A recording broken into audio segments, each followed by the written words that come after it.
Are you familiar with FBI Special Agents Kyle Seraphin? I'm familiar with the name.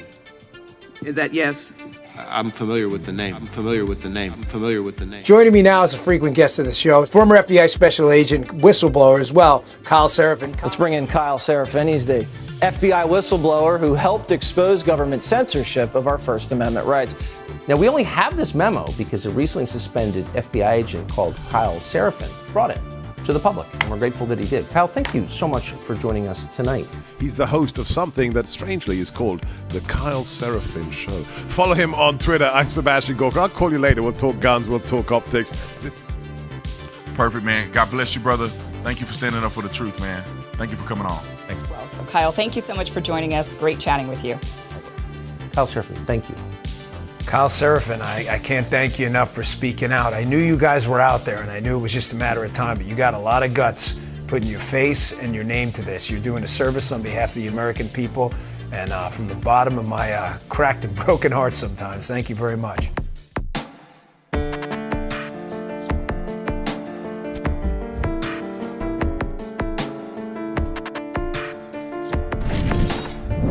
Take a look behind the curtain with a real whistleblower and American patriot. Prepare to embrace the uncomfortable truth because this program has no time for comforting lies. Here is civil liberties enthusiast, Second Amendment defender, and recovering FBI agent Kyle Seraphin. Hello, my friends. Welcome to the Kyle Seraphin Show. Today is Thursday. It's September the 21st, and we are going to be talking Merrick Garland, or as my friends like to call him, the General. What's up with the General? I've got a goal for today's show. I've got a goal. We're going to show you a bunch of clips. We're going to react to those clips. We're going to share with you the insight from someone who has worked under his department. And I have one simple goal. I have one simple aspiration for this show. I am going to attempt to refrain from dropping F-bombs.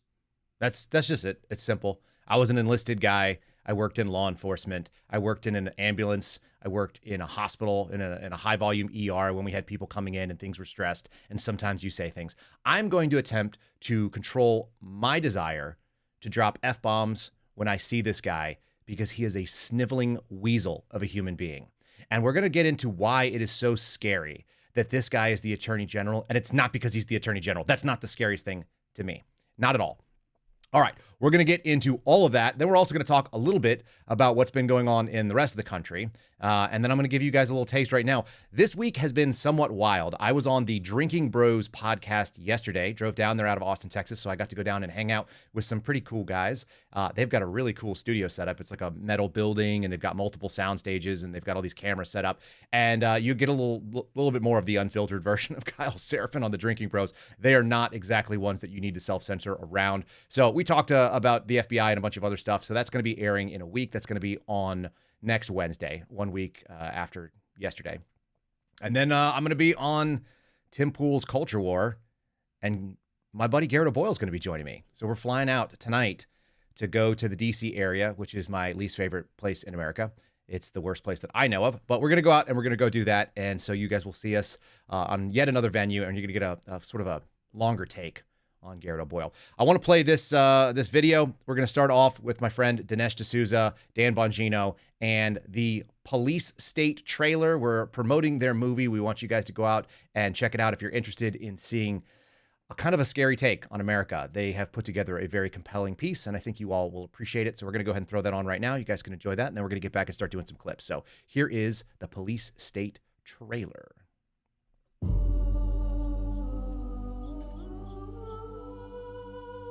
We honor you, Father, for all that you've done for us.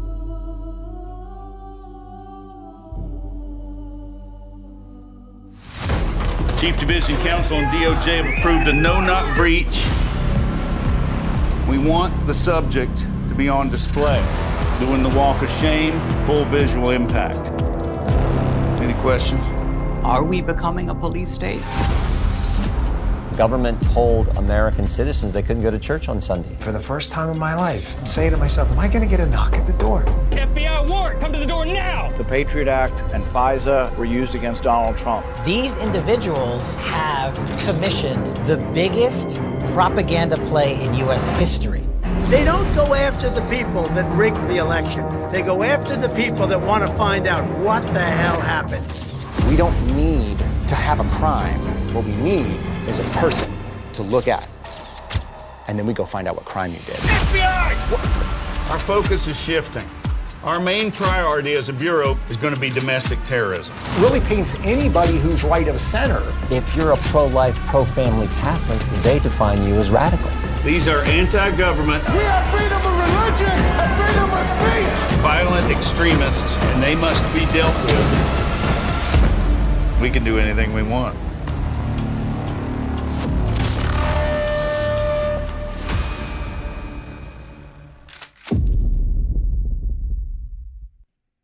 Pretty scary stuff.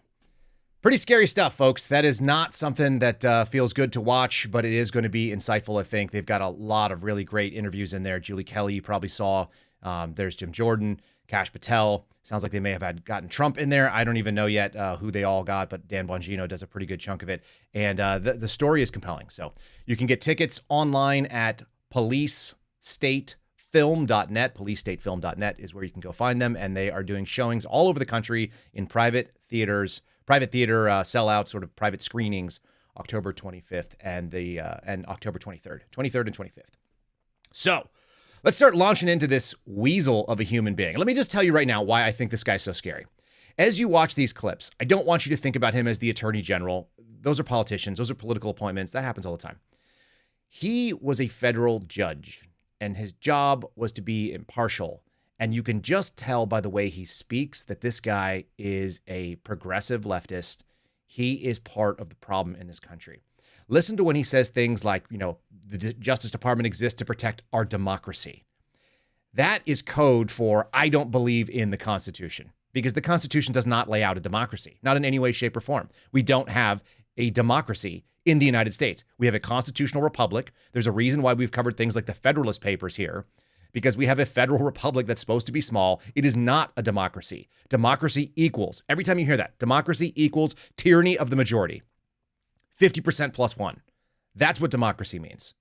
And it's really scary. There's a reason why we don't have it. It's because the founders saw that human beings are fickle, government is bad. The more of it you have, the more likely it is to oppress you. And therefore, you try to avoid that. You put as many safeguards as possible between democracy and the people. That's what a federal republic is about. And Merrick Garland doesn't even acknowledge this when he speaks. He goes straight down the leftist talking points. He has adopted the role of a politician because he probably sat there on the bench and did the exact same thing. And of course, he's more than happy to run cover for his party's preferred policies. So let's start. Just these videos may have gotten in a weird order, so Ryan's going to play them. I'm going to tell you what's going on in each one of these. If you watched this thing yesterday for the 5 hours, you're probably still doubled over on a toilet and vomiting because it's pretty awful. Let's play the first video clip and let's just get right into it right away, Ryan, and start holding our bellies and maybe finding our emesis bag. Go ahead and roll clip one. District in my town, FBI phone numbers all over the district. Please call that. People are truly afraid. I just want to make sure if you're not aware that you are. And this is a big problem when people are afraid of their own government. And I'll share some other things. We're talking about justice system. I don't question, you're probably not a bad person. I don't know you. But what I'll tell you, you're in charge of the department. And people right now feel, I look at Durham report and I call on the FISA violations of queries of millions of Americans, right? It's like KGB, but when I read Durham reports, we have this, you have a nice, playbook. First, let's have a special counsel, and then you don't have to answer any questions here. Then, let's extend slow walk investigation on Hillary Clinton, on Hunter. Everything is slow walked. We were very quick on Donald Trump, but you were very slow walked. Then, by the time, that investigation ended, statute of limitation expired, and all of your agents need to be tested for amnesia. No one recalls anything. Okay, you probably should have as part of your hiring policy. So no one held accountable, which was egregious what happened, in that report. When I read about them, I can't believe it happened in the United States of America. This is my frustration. I'll be honest with you. Then it's very interesting, regardless what it is, even people in Obama administration raised concerns. How can President's sons be serving on, corrupt Ukrainian oligarchs? Do you understand that it actually can undermine the war in Ukrainian effort and policy. I think these concerns were raised. The Obama administration didn't do anything about it. These people are dying right now, and Americans don't trust this president. So I want to ask you one thing. I don't need answer because I know you're not going to, but I think you're probably a good American and you care. And a lot of these people are so afraid they cover up this stuff, I think, in your department because they're embarrassed that what we became as a country to say that what our Department of Justice became. That allows Russians to do propaganda in Chinese. That's good, right it allows them to destabilize our country. That is dangerous. That is dangerous. She's exactly right. So that's Victoria Spartz. She is a representative from Indiana, and she's Ukrainian. What she sounds like, she's Ukrainian.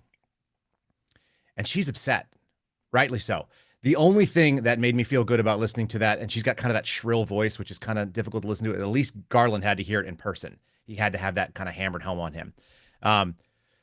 She's talking about how the way the FBI is behaving reminds her of the KGB. I've had a long conversation with Sebastian Gorka, who is in our intro role, and every time I see his face, it makes me smile because he's such a fun guy off camera. He's actually pretty fun on camera too. But one of the things that he and I were discussing was the fact that because the FBI is an intelligence agency, right, and the DOJ is in charge of it, the DOJ under Merrick Garland is in charge of this intelligence agency. But it's an intelligence agency that maintains its capabilities of arrest and prosecution. That's what a secret police is. That is exactly what every single secret police has ever been in every single totalitarian regime that has existed in the last 150 years. They have people that are going out there and they're spying, and we know the FBI is doing that, and they talked about this. We couldn't find the clip, but Merrick Garland actually was defending FISA 702. I'll talk about that in just a second. And he was defending it because it's an outstanding intelligence tool. That's what he said. It's where they get the most intelligence, which is absolutely horrific. I'll tell you why in 1 second. So here she is telling us that there's this intelligence agency, the FBI, that maintains its powers to arrest, or as Steve Friend and I have sort of jokingly referred to it as, a trans intelligence agency. A trans intelligence agency is one that was started off as a law enforcement agency, transitions itself to being an intelligence agency, but it maintained its bulge, like some of these dudes that are out there pretending to be women, and they keep the D, right? They keep their pants still stuffed, and they fill up a jockstrap. And the jockstrap fill for the FBI is a badge and a gun. They have the ability to come out there with handcuffs and lock you up. That should scare the hell out of all Americans.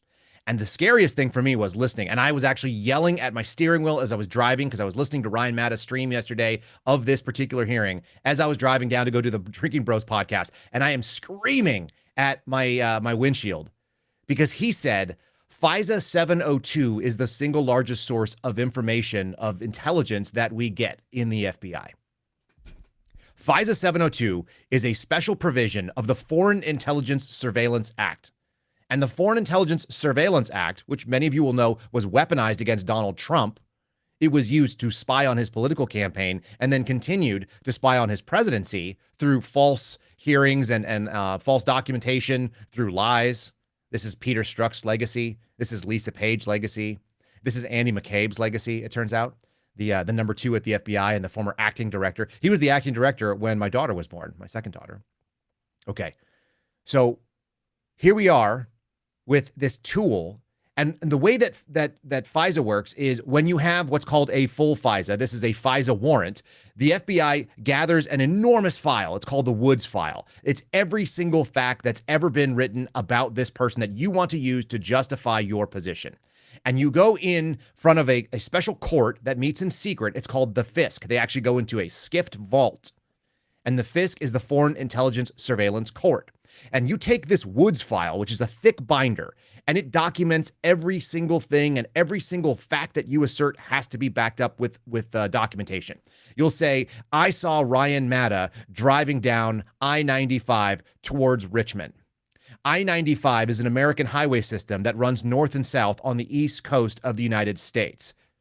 And then you say he was driving in a Nissan Altima. A Nissan Altima is a 4-door sedan that was produced by the Nissan Automobile Company, between these years and these years.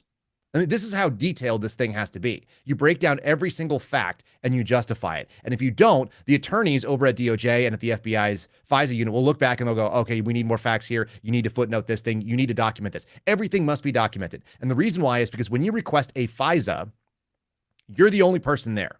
It's you, and it's not me, obviously. It's not a federal agent that's doing this. These are actually attorneys from DOJ or FBI that sit in front of the FISA court. They swear in, and they do what's called ex parte. They are doing it one part only. It's their part, the government's interest. And so the government has to present the interest of the citizen as well. The full facts. They're not allowed to slant it. And then the judges are supposed to decide whether or not that person meets the conditions for a FISA. That is not what 702 is. And I'm telling you all this because FISA actually is fairly rigid, even though they've abused it. So we already know that the safeguarded program is jacked up. But 702 is way scarier. I've written up 702 requests in a morning. It's a couple of paragraphs that you proofread a couple times with your supervisor. FISA 702 is unlimited access to your digital information if it touches an American company.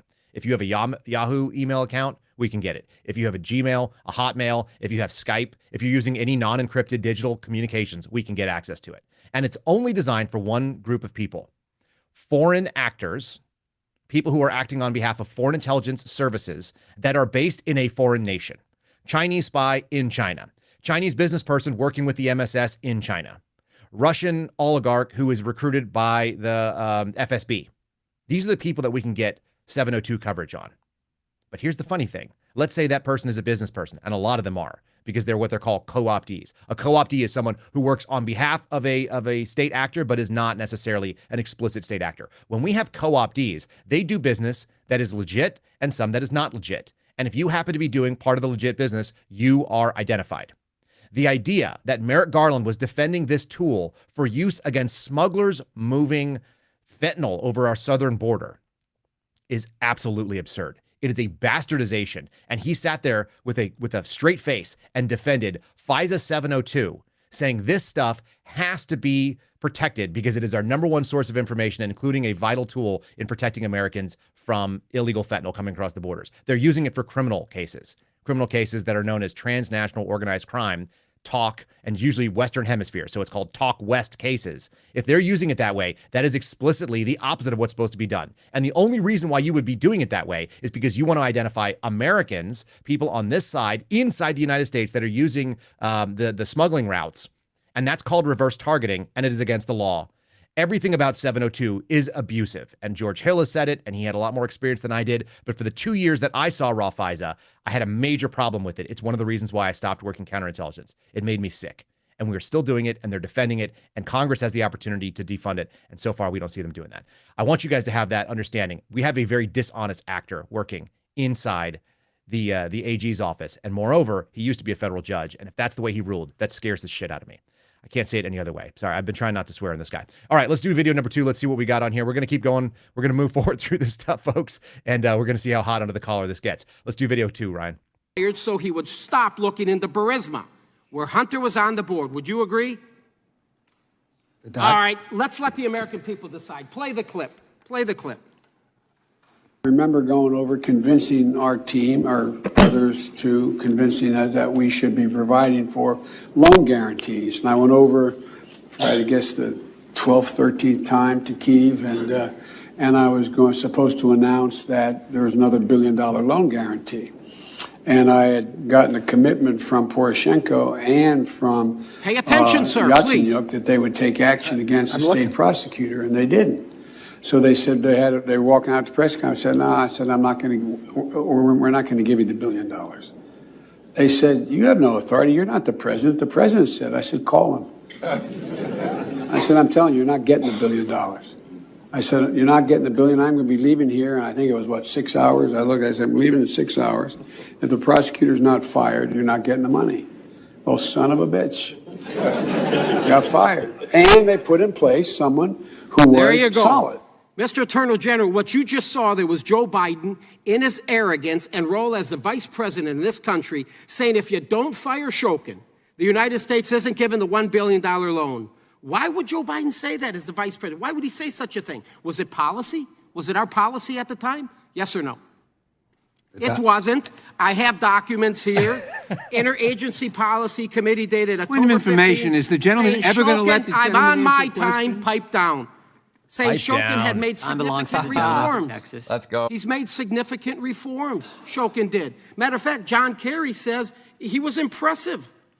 And you know, within a few months after Shokin was fired, they appoint a prosecutor that said, we're not going to look into Burisma anymore. Cancel that, forget it, we're not looking into Burisma. Boom, here comes the $1 million. Joe Biden threatened the Ukrainian president and the prime minister, everybody can see it, to fire Shokin, or the United States won't give the $1 billion. If that is not quid pro quo, sir, what is? I will tell you what it is, and America agrees with me. It's bribery, and it's impeachable. Are you going to do something about it? He says no, by the way. He's like, oh, that's not what the Justice Department does. I'm not the attorney for the president. But no, dude, you're corrupt. That's what you are. You're a person who has decided to side with your party instead of what your oath says, which is disgusting. A couple things. So that's Troy Niels. He's a congressman from Texas. I love the pipe down because Jerry Nadler, who has his pants and his belt around his nipple line, I think. He's got them up there. He looks like the Penguin. If you guys have never seen Jerry Nadler, he's a bizarre looking little human being. He could have only been elected originally in a pre-internet society, because otherwise you would have just showed video of him on a loop of him walking, and people would be like, nah, I don't think so. I don't think Jerry Nadler is going to represent people in New York. That's not going to happen. But instead, he keeps getting elected, and he just sits there with his pants up as high, closer to his neckline. He's like a Steve Urkel, a little weird white, 80,000-year-old Steve Urkel, and nipple he has to pipe chafing down. pants. It's the belt. It's really the belt at the nipple line is the real problem for him. No doubt about that. So we've got this shutdown. He puts him down and he just shows him, look, Victor Shokin should be in front of Congress. Why is Victor Shokin not there testifying? That would be nice. Wouldn't it be nice to hear from the prosecutor that was going after Burisma that Joe Biden canceled with his quid pro quo when he was vice president? Anyone else want to hear that testimony? Because I do. I want to hear it. I want to hear a lady from Ukraine asking a Ukrainian prosecutor who got fired because of the work of Obama and Joe Biden, explaining what this corruption scheme was that he was involved in and what he knew at the time, what he could prove, and what he got walked out on. That seems worthwhile. That would be a good hearing. I'd tune in for that. I think you guys would too. I think that a lot of us would want to hear what that's all about. He doesn't give him a chance to answer. The thing is this, when you give Merrick Garland a chance to answer, then he just snivels and he's weak and he just waffles back and forth. They didn't get any value out of him, although they did get a lot of teary, sympathetic sounding garbage. So there's that. Let's go ahead and do the next clip on here. Some of these things are they're only there because they were punching him in the face because they know they're not going to get a real answer. Let's play clip number 3, see where we're going with this. Talking about the constitutional duty of oversight. This should be Thomas Massey, I believe. You're citing the Constitution. I'm going to cite it. It's our constitutional duty to do oversight. Now, in that video, that was your answer to a question to me 2 years ago, when I said how many agents or assets of the government were present on January 5th and January 6th and agitating in the crowd to go into the Capitol, and how many went into the Capitol. Can you answer that now?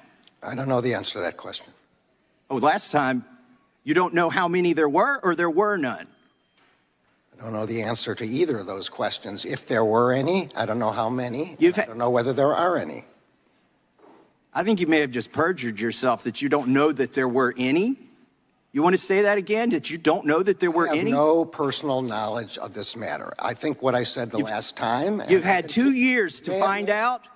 And the day, by the way, that was in reference to Ray Epps, and yesterday you indicted him. Isn't that a wonderful coincidence? On a misdemeanor.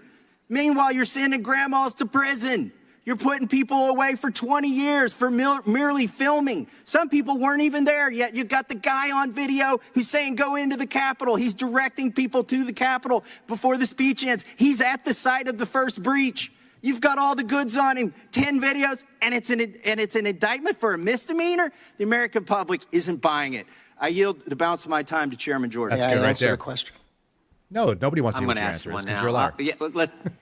We'll let the gentleman. Let's cut away from this. So this is really interesting stuff. First of all, he's mentioning the fact that we have an indictment of Ray Epps. So he was indicted for a misdemeanor trespassing charge. It holds up to 364 days. It's 1 day short of a year. That's what a misdemeanor does in the federal system. And he was indicted for that. Nobody who is serious is going to look at that and say, oh, that's justice at play. He was either a cooperating witness or he's a source, and this was his sweetheart deal. And then he can plea to something, and then they're going to ask for some sentence. and the sentence will be whatever it is. It'll be less than 364 days, and probably it'll just be, house arrest or probation or something like that. So Ray Epps being questioned. But you're telling me that the Attorney General of the United States, on the biggest case that the FBI has ever worked, in their own words, okay, the biggest thing they've ever done, bigger than 9/11, bigger than assassination cases into a president, they're going to not brief the Attorney General of the number of informants and undercover agents that were in the crowd, whether or not there were any, and what that number looked like, and what those exposures and liabilities look like. And then we're going to indict Ray Epps in a way that indicates he was one of them. From some part of the government. I don't care if he was DHS or if he was DOJ. He could have been working for the Marshals. He could have been working for ATF. It could have been working for DEA, which is weird, but they were probably there too. He could have been working for FBI. They've said he wasn't, so I believe them on that one because there's other places. Could have been working for ICE. Could have been working for Homeland Security Investigations, HSI. Could have been working for any number of other different little intelligence agencies in there. Could have been working for a DOD asset, right? He could have been working for a private contractor that actually has a cutout that's getting paid by someone in the intelligence service. A lot of ways he could have done this. A lot of them. And the Attorney General says, I don't know. You saw Thomas Massey's little smirk there. He said, you may have just perjured yourself. I'm sure he perjured himself over and over again. When I watched that testimony, there's no way this man's being honest. And we'll see some other clips that show that as well. Before we do, I want to say thanks to Catholic Vote. So here they are, CatholicVote.org. Check them out, folks, CatholicVote.org. You can click on the loop at the top of that. You can either just read the loop right there. You don't even have to sign up for it. You don't have to give them your email if you don't want to. You can go see today's loop, which has a lot of good stuff in it.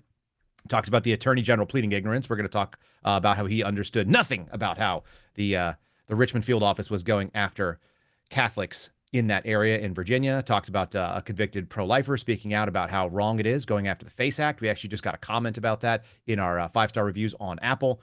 We got Chuck Schumer, another big favorite of ours, who decided to cave in to Tuberville regarding his vote or lack thereof. They didn't want to vote about military appointments. We've got former Biden official caught in stolen women's clothing. I'm not even going to cover that, but this is one of those guys, Sam Brinton, who used to be at the DOE, a supposedly nuclear engineer who also was interested in handling men who were dressed as puppies. He's also a disgraced member of this anti-Catholic hate group called the Sisters of Perpetual Indulgence, which is a pretty awful and disgusting group. A lot of good things in the loop today. And then you can also find that they have an excellent podcast in and of itself. It's called The Loop Cast. Check them out. My friends over there, they've interviewed my father. They've interviewed a bunch of other people. I've been on the Loop Cast, and they do a really nice commentary. It's heartening. They don't put it out all the time. I think it's like once a month. Maybe it's once a week. I think it's once a month, though. They just do this one nice little podcast, so you guys can check them out. Let's move a little further on into this hearing. It just continued to it went from bad to worse. It was over and over again. It's stupid, and it's bad. It's listening to this clown. Let's play the next clip on here, and we'll just keep rocking and rolling. What would be the impact on America of defunding the FBI? Defunding the FBI would leave the United States naked to the malign influence of the Chinese Communist Party, to the attacks by Iranians on American citizens and attempts to assassinate former officials, to the Russian aggression, to North Korean cyber attacks, to violent crime in the United States, which the FBI helps to fight against, to all kinds of espionage, to domestic violent extremists who have attacked our churches, our synagogues, our mosques, and who have killed individuals out of racial hatred. I cannot imagine the consequences of defunding the FBI, but they would be catastrophic. Oh, I can. Me. Kyle will answer this question. I would be happy to answer this question for you guys. Let me tell you what would happen if we defunded the FBI. What would happen is you would not see anything change. Nothing. I would say almost nothing would happen. What would happen is you might have a couple more people getting away with some white-collar fraud, but those cases take years and most of us ever recognize it. The FBI does almost nothing when it comes to the impact that happens on your level as an individual American. And I say that as someone who spent 6 years there, and that means that I spent 6 years of my life getting paid for something that I think the mission is bogus. And I found that out in 2020. I found out in 2020 that the FBI's mission, the most important mission that they have, which they consider to be national security, it's their biggest priority. That's why they are an intelligence agency. It's not what you think it is, because they already gave you the experiment. What happens if you defund the FBI? They didn't defund it. They kept paying everybody, but they stopped doing their job in 2020. Stopped. Outright. Imagine you're a federal employee who makes $175,000 a year. Let's say you make $150,000. Let's just average it out from the brand newest agent to the oldest agents there. You're on the front line. You're working counterterrorism in Washington, D.C. You're working counterintelligence in Washington, D.C., where all of the embassies are, where all of these consulates are, where people are going around, where the biggest spy targets are, the people that are actually in the power, the seats of government that have all the information that you might want. There's only two places that happens in a big way. It happens in Washington, D.C., and it happens in New York City. Let's say you're in Washington, D.C., and that is your job, protecting the American people from spies and terrorists.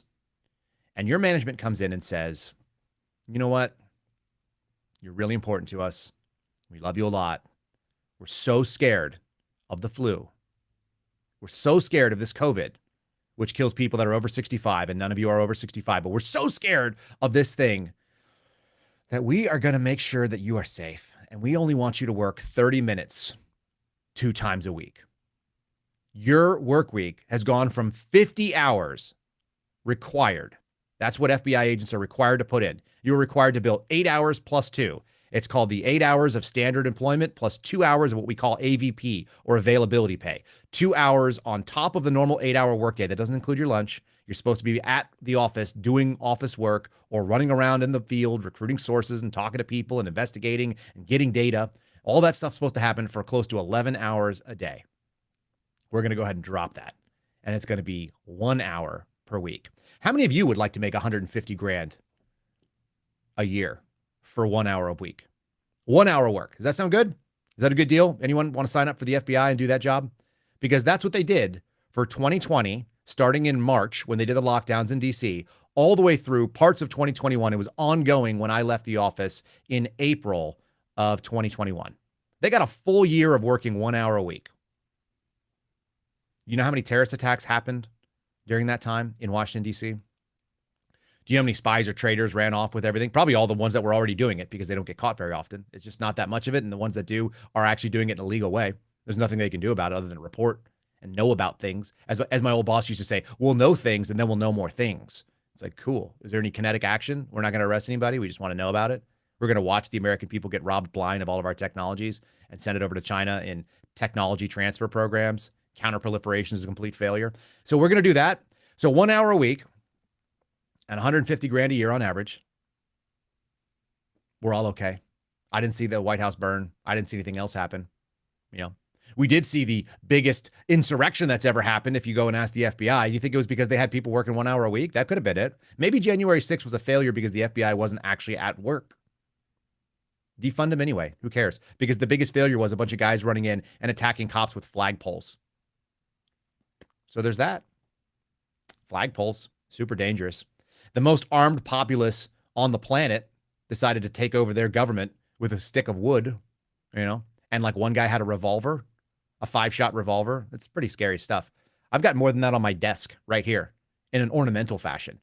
So when you start thinking about that, when you start thinking, hey, does it make sense to defund the FBI? We've already had the experiment. The experiment has been checked out, and all you got to do is look back and decide. Are you comfortable with what happened and the amount of safety that you experienced in 2020 when the FBI didn't come to work? That's it. Nobody knew. I'm telling you right now. I was in there. They did an evaluation. This is worth talking about. They did an evaluation of the counterintelligence cases in the Washington field office. I think I've said this before. It shocks some people, but I might as well say it on my show too. They did an evaluation. There are like over 100 agents there, and they have an average of probably 12 cases. So 1,200, maybe 1,500 total counterintelligence cases. This covers all the big threat countries. North Korea, Israel's on there. They have the Chinese. They have the Russians. They have what's called global, which is like the Cubans and stuff like that. All the mixed bag, Iranians and so on. All the different counterintelligence investigations that are going on. All the different countries that want to harm the United States. And they took all these cases, somewhere between 1,000 and 1,500. I just average it out and say 1,200. The 1,200 cases, they did an evaluation of it. And they decided which cases were so important they needed daily updates on. Do you know how many cases that was? I just want you to think of a number between 1 and 1,200. How many cases were required daily updates because they were so sensitive and so important to the American people that they needed to be checked into on every single day by counterintelligence agents in the Washington field office. The biggest hub for that. It was 2. There were 2 of them. They sat down with management. Every single agent briefed their cases to their supervisor, supervisors to their supervisor, their supervisors to the SAC and the ADIC, and all those guys came down and they decided that there were 2, not 200, by the way, 2, 1, 2. That's how many cases needed daily updates. If that shocks you, then you know exactly why defunding the FBI wouldn't be a big deal. There's a reason why Steve and I argue for this, why we've advocated that position. It's because who cares? Two more thefts will happen. There are a bunch of thefts that are happening. We just don't know about them. And the ones that we do know, there's 2 of them in the 1,200 that we have in a basket. A lot of that is what we would call make work in the military. It's what we would call make work when you are in law enforcement. It's work for its own sake. In grade school, they call it busy work. When you get grown up, you call it make work, where they make you work simply because they have to make you work, because they have to show you're doing something. So important. 2 cases. Disgusting. Let's play another clip here. Let's see if we can get to our turning our stomach. I'm trying to give us a little bit of space. I'm getting this bile out of my system as we go. Play another clip for me, Ryan. Do you know about the money that moved through Rob Walker's shell companies, yes or no? As I have said repeatedly, I have left these matters to Mr. Weiss. I've not intruded. I've not interfered. I've not tried to find out what he knows. It's like you're looking the other way on purpose because everybody knows this stuff's happening. And you know what? People don't pay bribes to not get something in return. Right? The China initiative resulted in the convictions of a Harvard professor, of someone at Monsanto. So we were working against the Chinese. They paid the Bidens. And now you're sitting here telling me that North Korea is the big threat. I got to get. There it goes. Hunter Biden is a great artist. You guys know that. He's been getting a bunch of money. They've been moving it in. It doesn't matter whether he's selling art or they're moving it into shell companies. And Merrick Garland, I mean, he just doesn't know. He doesn't know. It's not his fault. He's just the attorney general. He's just the highest law enforcement person in the land. He's just the only guy that should be getting briefed on this stuff. We'll keep playing some of these clips. We'll keep moving through them because at some point we're going to see him get emotional about this. We actually have a clip that I just called Merrick Garland is crying, so you guys will see that. But you know, whenever you say, "Hey, do you know anything?" the answer is no. I don't know anything. Why would I know something? I'm just the attorney general. I don't know things about what's going on. Similar to the Chris Wray move. Look, I have oversight of the FBI. I have oversight, but they bubble wrap me. They don't tell me. You think Lisa Monaco should be up there maybe? I'd love to see Lisa Monaco get grilled like this. I think she'd be much more combative. They get a real sense of what the Justice Department's out when you put the pit bull out there, the person who's actually advocating on behalf of this deep state. So totally worth it. I understand some of you guys are seeing glitches on there. That's probably a Rumble thing. That is not an us thing. Our stream is clean, so we're sorry that is the case.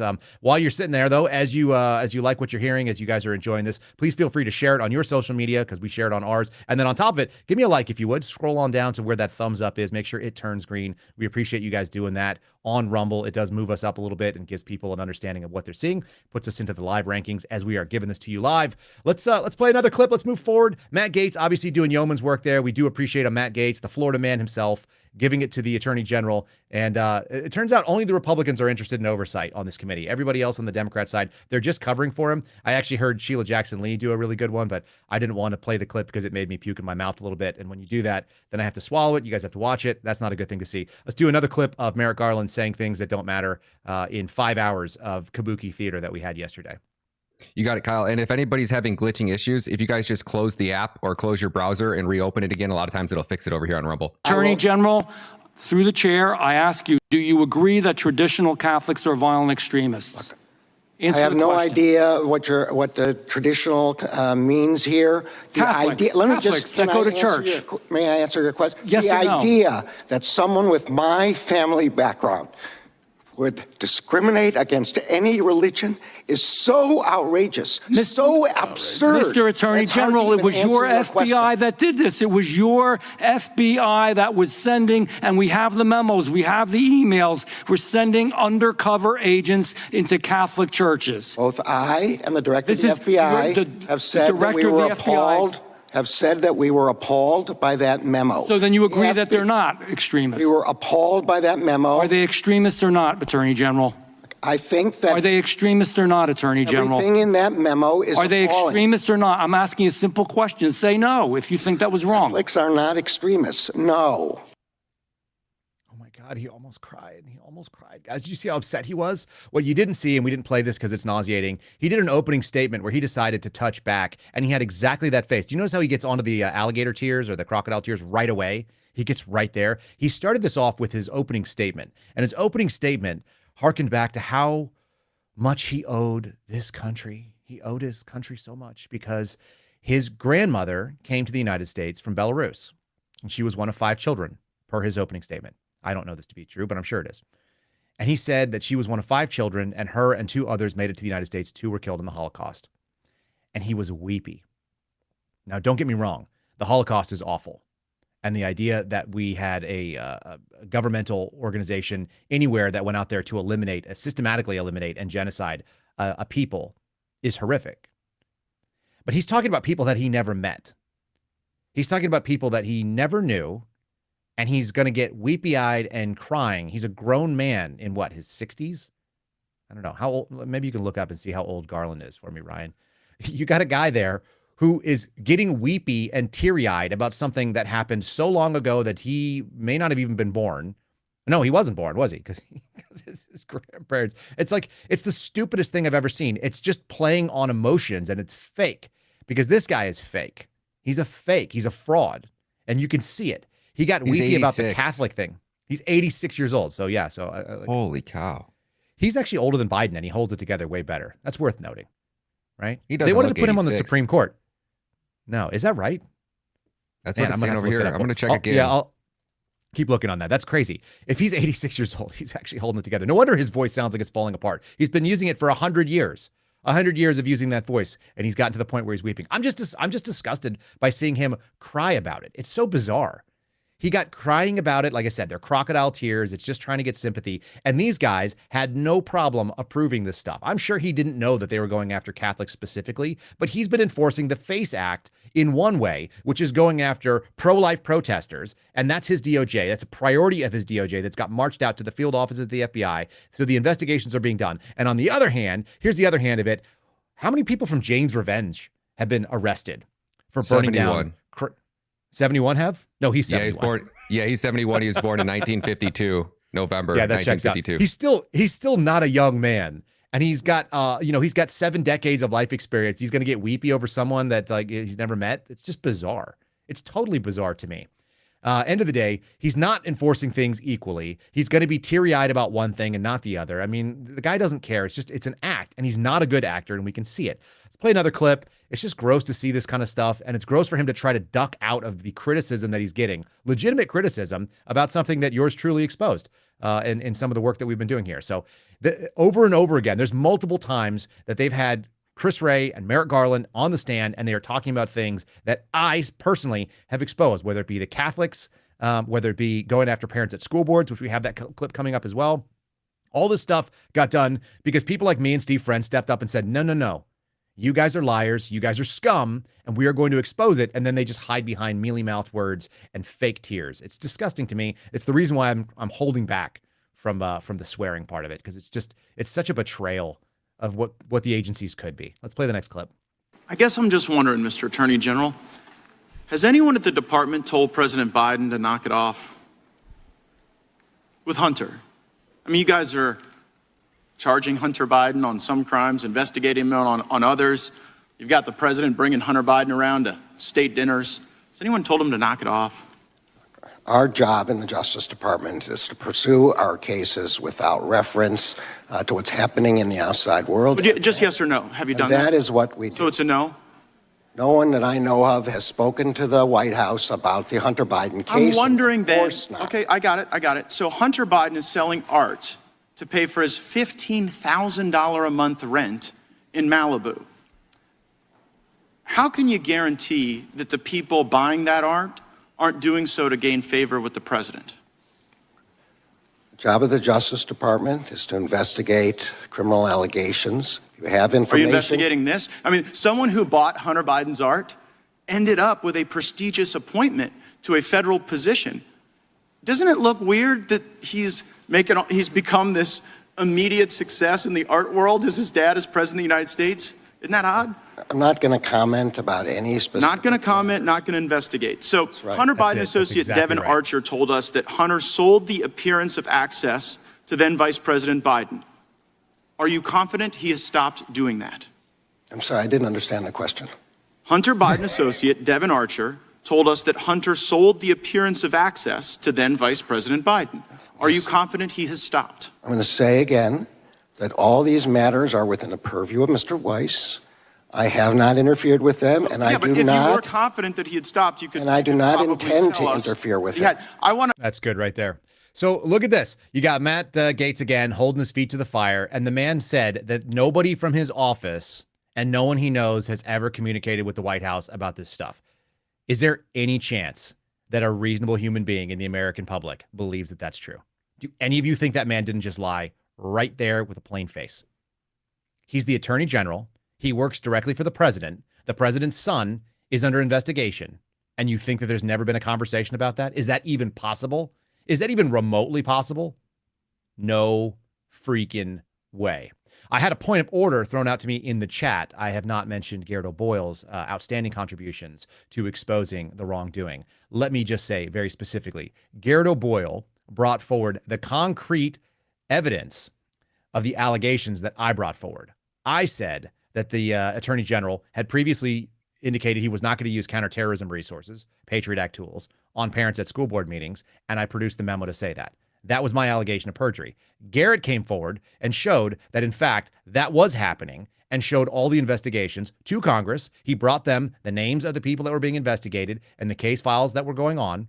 These are unclassified case files in the oversight of that committee, weaponization and judiciary, and shared them so that they knew what was happening.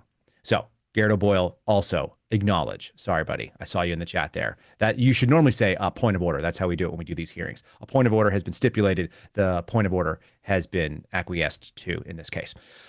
Look, what's weirder than a man saying that he doesn't have any knowledge of what's going on with his boss? Can you believe that, Ryan? Does that make any sense to you? Does it make sense that that your boss tells you, hey man, sorry, my kid's being investigated. Can you check into that? And he goes like, I don't know anything about that. I've never heard anything about it. There's another guy doing that thing. He works for me too. Can you believe it? Can Congress subpoena his phone records to see if there's any communication between him and the White House? Is that something they can They don't access? give him over. They don't give it over. There's a couple of parts in this, and then we didn't show the actual clip of it, and it's worth noting, but like they asked him some questions, and he's like, I'm not going to get into the deliberations that go on inside the Department of, like, your department is being asked for information by you, like you're the one who's supposed to give it, and their job is oversight on process, on procedure, on actions. And he won't talk about the deliberative process of how they decided that David Weiss was the one who was supposed to be the special counsel. If you guys know, the special counsel statute actually says it's supposed to be someone outside of government. It's not supposed to be the guy who's doing the investigation now gets more authorities. You kidding me? What kind of craziness are we dealing with? Think about it. And they keep pulling in swamp creatures for this stuff. They keep doing it. They bring on swamp creature after swamp creature. It's just the same thing over and over again. It's like the department has found no, what is it? We always say this. The government has investigated the government and found no wrongdoing by the government in the case that the government has been accused of. Yuck. Gross. This wouldn't fly anywhere else. If this was a police officer being investigated by it, and like imagine if a cop shot somebody and then investigated himself and found out, no, I didn't actually shoot him. There was nothing wrong. There'd be riots in the streets. Oh, wait, we already did that. We've had riots in the streets. Even when that shooting was justified, we've had riots in the streets. The American people just roll over and take this stuff. That's why I'm telling you, if you're not buying things like ammunition and getting yourself order, you got to get your fitness right. You got to get your head right, because George Hill and I have said it, and I keep hearing it from different people. It doesn't matter whether it's on Dan Bongino's show or somewhere else. When we talk, the people that are listening and have their ear to the ground about what's happening in this country, there may not be a 2024 election, and there's definitely going to be some violence in this country. It may be widespread. It might be very narrow scoped. It might be just in some urban areas. Get yourself a plan. Figure it out. Figure out what your plan is, because it's getting ugly, and these guys are lying to your face. They got no problem doing it. Let's play the next clip forward. We'll just keep moving forward on this stuff. I guess I'm just wondering, Mr. Attorney General. No one that I know of has spoken to the White House about the Hunter Biden case. I'm wondering that. Okay, I got there he is, though. No one that I know of has spoken to the White House about the Hunter Biden case. I'm wondering that. Okay, I got. No one that I know of has spoken to the White House about the Hunter Biden case. I'm wondering that. Okay, I got. No one that I know of has spoken to the White House. We just play that on loop. We'll just play a loop of the man lying straight to our face. I told Ryan, just play it a bunch of times until it made me sick. That's how many times I can handle it. No one in my office has ever spoken to the White House. Like, dude, come on. That's not even Garland a good lie. Impersonations are on point. You can talk like that the whole show. I can't. I'd have to do that. I'd have to be like, no one in my office, because he's just crying all the time. He's crying at an age where, like, I don't know. Go. You guys hear the intro that my show has and the outro? That's my father. My dad is older than Merrick Garland. Not by a lot, by enough, though. And he talks like a grown man. He speaks, and he doesn't have like a frog hanging out in his throat waiting to cry at all times. I don't get it. It's not an age thing. It's just a weakness thing. The guy is a frail, weak person, and he's been stomped on, and he just allows this to happen. He's getting stomped on by a woman who's in her 50s, Lisa Monaco. Gross. So gross. All right, let's play another clip. Let's just keep moving forward on this stuff. See if we can get to the point where we don't puke. Are you aware that Director Wray a couple months ago in sworn testimony implicated you in a sweeping abuse of power? Oops. I doubt he would characterize whatever he said in that way. Well, he testified about the school board memo that you issued on October 4th of 2021, in which you mobilized federal law enforcement powers against American parents. Now, of course, you didn't put it quite like that.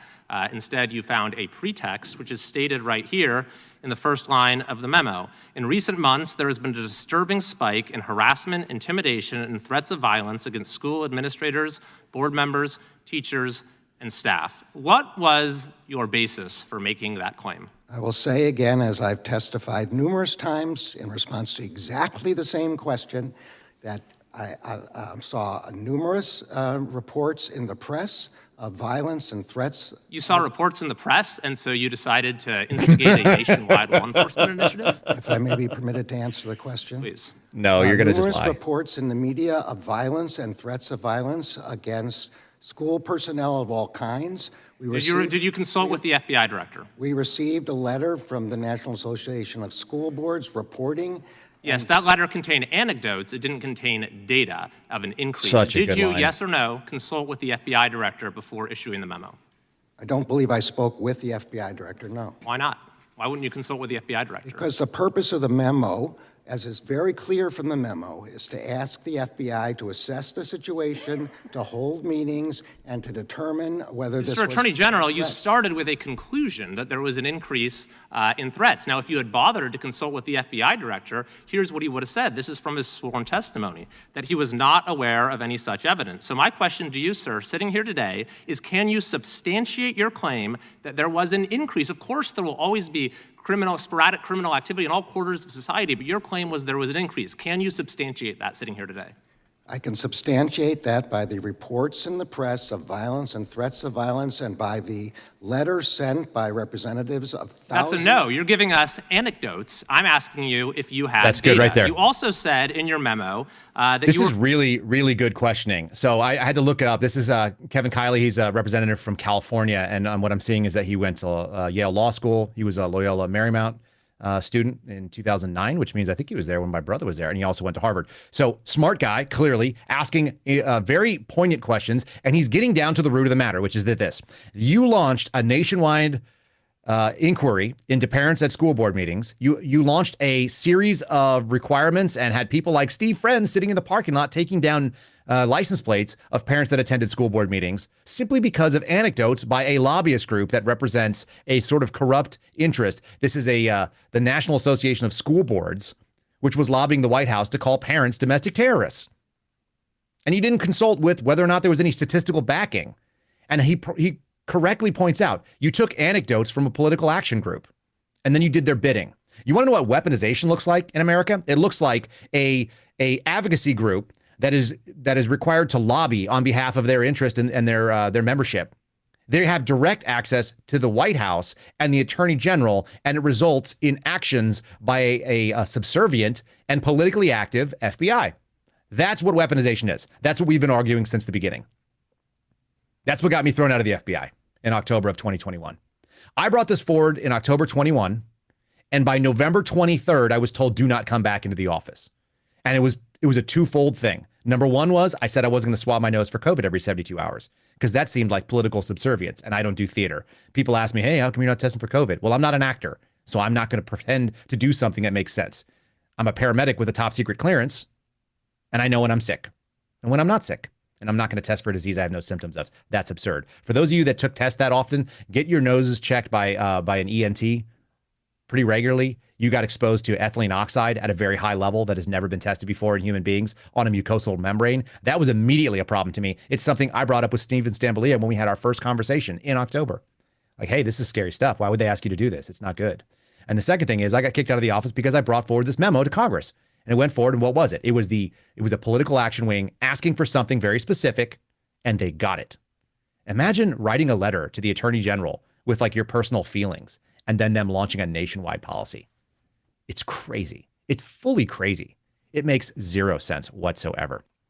It's really scary to me that this is going on. Do we have any more clips on there, or was that the last one there, Ryan? I think that was our last clip. That was the last one. Garland. I got more. Folks, we're dealing. Keep them coming. yeah, I know we've got it. We could do this all day. Here's the crazy thing. He did 5 hours of testimony. He said 0 things that mattered. Nothing was true. We had a basically defensive covering. We had people like Eric Swalwell from California that were attacking Jim Jordan. None of the Democrats care about doing oversight. They care about doing defense on behalf of their political pit bull. And their pit bull's name is the Department of Justice. And the pit bull has teeth, and those teeth are called the FBI. That's the metaphor. The DOJ is happy to go out there and be the bite and the bark of the Democratic Party, and the FBI is willing to be the teeth that sink in. It grabs it, and then the DOJ chomps them up and swallows them down and puts men that weren't even in the city in jail for 22 years, like you heard in our interview of Enrico Tarrio. Can I so play the gross. Swalwell real quick? All right, fine, play it. He's gross too, but do it. All right. Mr. Attorney General, you are serious. They are not. He's got a countdown in front of him, they guys. They are not. On a laptop. 496 days. They are not. What a loser. Yeah, he's fair and they are not. He's got a countdown timer of how long it's been since Jim Jordan answered a subpoena from his own committee. So, yeah, is that hypocritical? Yeah, it is, actually. It is. Let's just call it what it is. You should answer the subpoena if you're going to tell people that they're in contempt. I don't know what they were asking him for. I don't really care anymore. I remembered at some point, and it just doesn't matter. There's just no honesty. This is kabuki theater. What's going to be the end result? Is Merrick Garland going to be accused of perjury? No. Should he be? Yes. Is Victor Shokin going to come in and testify in front of the American people? No. Should he? Seems like it. We've given all that money to Ukraine. I'm pretty sure we can afford a flight back from Ukraine here so we can have him talk about what's going on. That might be good. I'd love to have the people that bought Hunter Biden's art. How about the political appointee that got a nice job in the Biden administration? How about put him on the stand? Hey, man, what do you like most about Hunter Biden's artwork? How did Hunter Biden go from zero to making, enough to pay off a $15,000 a month rent on the beach in California? How did that happen? So talented. Was it because all the crack that he was smoking, that he just has this creative brain? I know people that smoke crack. I've met them. That's what happens when you're a paramedic and you're an FBI agent. You actually meet people that smoke crack. Most of them aren't earning 6 figures on a piece of art that they did. Usually what they're doing is they're like writing dick pictures on a bathroom wall. And then they're smoking whatever they can find. And they're doing other things that we can't talk about on the show because this is too family friendly. I'm just saying. They don't get along the way that Hunter Biden has. He might be the most successful crackhead in American history. There's probably one or two others. There was a mayor in Canada that might be up on there. His last name was Ford. I can't remember his first name now.